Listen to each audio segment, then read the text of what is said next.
Welcome back to the deep dive. This time we're going way back to the Roaring Twenties, Yeah? a time of jazz and flappers and Yeah. yeah, and unfortunately a pretty chilling chapter in American history, Right. the Osage murders. Yeah. You guys sent us David Grann's book, Killers of the Flower Moon, to kind of unpack. And It's a good one. let me tell you, this book, Oh, yeah. it's a wild ride. It really is. And, you know, you might not be familiar with this story, but Yeah. it reveals a lot about, like, power and greed and how even the FBI's origins are tangled up in all of this. It's crazy, right? Yeah, it's a complex web. So, Yeah. okay, so let's dive into this thing. Okay. We start with the Osage Nation. Okay. They were forced onto this land in Oklahoma. Everyone Right. thought it was worthless. Right. And then, boom, oil. Boy, Oil they- is discovered, and they become incredibly wealthy. Yeah. Practically overnight. Instant millionaires. Talking a plot twist, right? And that's where things get really interesting, This sudden wealth attracted the wrong kind of attention, right? and the U.S. government claiming to protect the Osage Oh, really? assigned them these white guardians Oh, to manage their newfound riches. hold on. Protect them. You Sounds a bit like putting a fox in charge of the hen house. know, that's exactly the point Grann makes. Yeah. This whole system that was supposedly designed to safeguard the Osage Right. became a tool for exploitation. Oh, wow. These guardians, Yeah. instead of acting in the Osage's best interests, Right. often used their position to swindle them, Ugh. lining their own pockets. So it was basically designed to fail from the start. You could say that. Yeah. It's Yeah. a tragic example of how, supposed good intentions can actually mask Right. these darker motives. Ah. And the story gets even darker from there. Oh, no. The book describes this period called the Reign of Terror, Okay. where Osage people started dying under very mysterious circumstances. We're talking like poisonings and shootings. Oh, my goodness. Even accidents that looked awfully staged. Wow.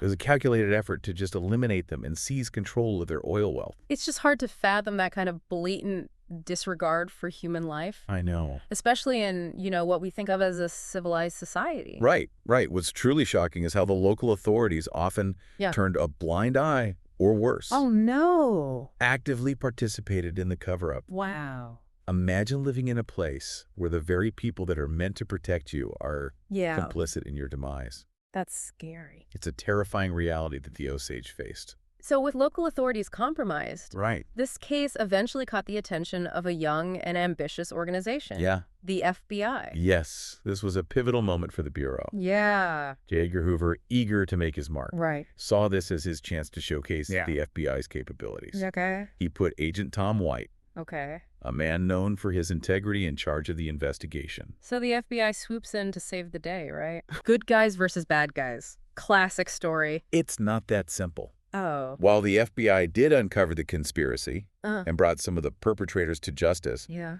Grann's book suggests their involvement was far more complicated than just a straightforward pursuit of justice. Wait, are you saying there might have been another agenda at play here? That's exactly what Grann's research suggests. Oh, wow. The book raises some serious questions about Hoover's motives. Okay. While he was pursuing justice, it seems he was also keen on controlling the narrative, Right. perhaps downplaying the full extent of the conspiracy Wow. to protect the FBI's image. Whoa. So even while fighting for justice, there was this calculated PR move happening behind the scenes. It makes you question even seemingly noble actions. Yeah. Was it truly about justice for the Osage? Right. Or was it about crafting this favorable narrative for the FBI? Wow. That's a question we need to grapple with. And that's where things get really interesting. We've got a system designed to exploit a wave of terror targeting the Osage. Right. And now the FBI's involvement is shrouded in its own set of questions. Huh. This is already more complicated than a simple whodunit. Absolutely. It's a tangled web, and we're just starting to unravel it. Yeah. And while the FBI's role is complex, the motives of the killers themselves are equally disturbing. It wasn't just about, like, individual greed, you know? Yeah. Grann really digs into that.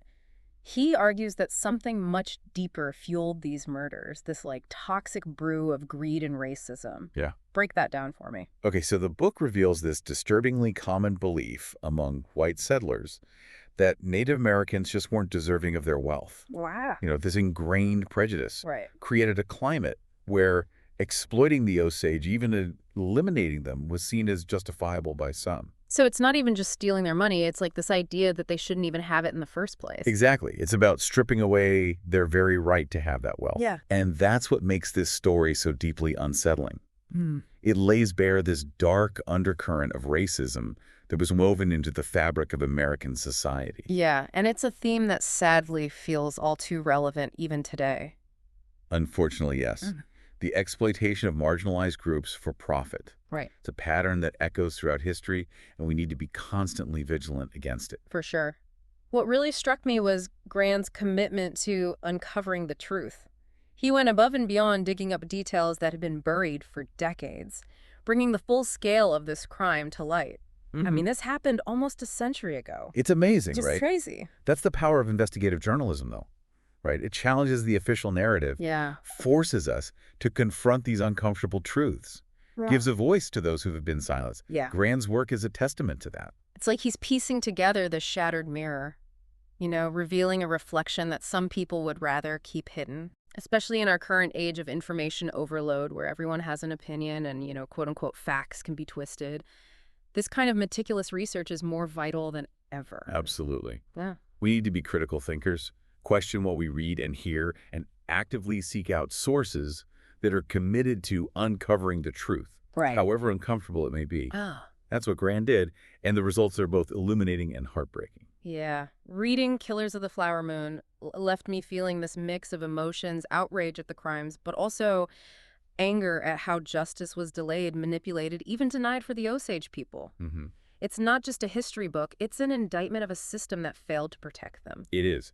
It's a sobering reminder that justice isn't always a given, Right. and that systems of power can be used to shield the guilty and silence the victims. Right. The Osage's fight for justice was met with roadblocks at every turn, Yeah. and that's something we need to acknowledge and learn from.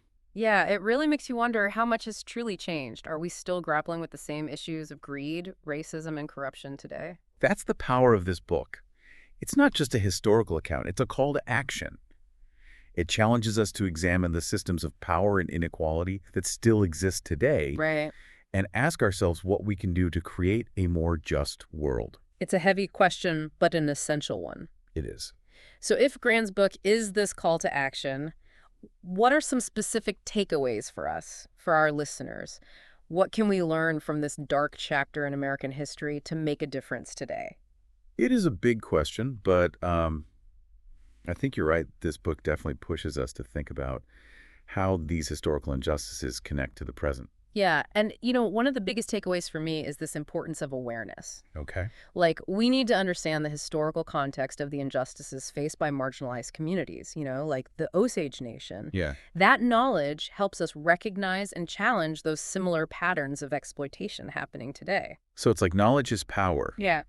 but it's not enough to just know. Right, you got to take that knowledge and turn it into action. When we're informed, we can spot those warning signs, call out injustice when we see it, and advocate for change. So it's about connecting the dots between the past and the present, right? Exactly. Learning from history so we don't repeat the same mistakes. Yeah. And it's not just about recognizing those patterns. It's about actively working to break them. Okay. That means supporting organizations fighting for social justice, holding our leaders accountable and speaking out against discrimination in all its forms. So Killers of the Flower Moon isn't just a history book, it's like a blueprint for action in the present. That's a great way to put it. It reminds us that we all have a role to play in creating a more just and equitable society. Yeah. We can't just be passive observers. We need to be active participants in the fight for justice. And that fight starts with understanding the truth no matter how uncomfortable it might be. Exactly. We need to be willing to confront those dark chapters of our history. Yeah. Learn from them and use that knowledge to build a better future. This has been a really eye-opening deep dive. I have to say, Killers of the Flower Moon is more than just a compelling true crime story. It's like a stark reminder of the injustices faced by the Osage people and a really powerful call to action for all of us. I completely agree. It's a story that stays with you long after you finish reading it. If this deep dive sparked your interest, I highly recommend picking up Killers of the Flower Moon yourself. You won't regret it. It's a must-read for anyone who wants to understand this dark chapter in American history and its relevance to the fight for justice today. I couldn't have said it better myself. It's a powerful reminder that the pursuit of justice is an ongoing process, and we all have a part to play. Until next time, keep learning, keep questioning, and keep fighting the good fight.